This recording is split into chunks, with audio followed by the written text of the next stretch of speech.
Okay, we're going to take a look at another feature of pivot tables in this video. We're going to look at using pivot tables to sort your data. So first of all, we need a pivot table. So put the cursor any place in the data, go to your Insert tab, choose Pivot Table, and again we're going to take the defaults, put it on a new worksheet, and the pivot table I want the data by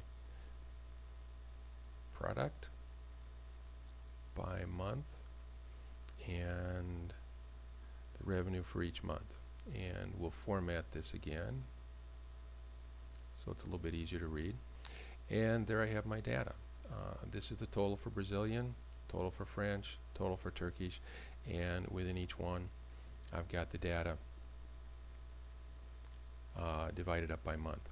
Now let's say that what I want to do is I want to sort the data, and I want to know which month was my best month and which month was my worst month. So on the pivot table tools up here, there's an options tab, and here's my familiar sort buttons.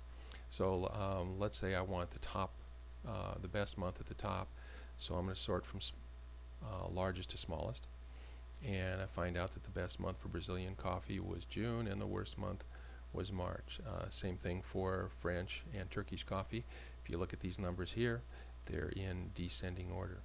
You can also sort based on the month.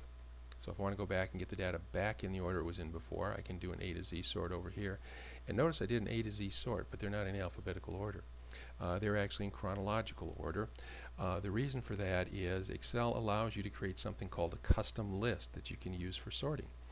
And it has custom lists already defined for us for months of the year and days of the week. So it's using that list to determine the order of our months here, which works out kind of nice.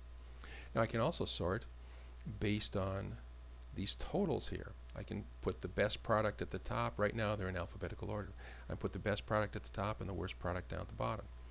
Now to sort on these numbers, all I have to do is make sure I'm on a bold number when I click on the Z to A button, and it sorts based on the bold numbers. So French coffee was my best seller, then Brazilian, and then Turkish.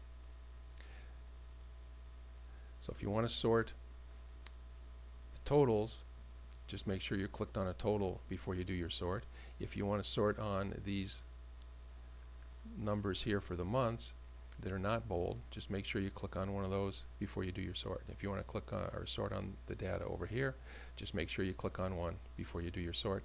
And that's all there is to it. Sorting is very easy to do with a pivot table.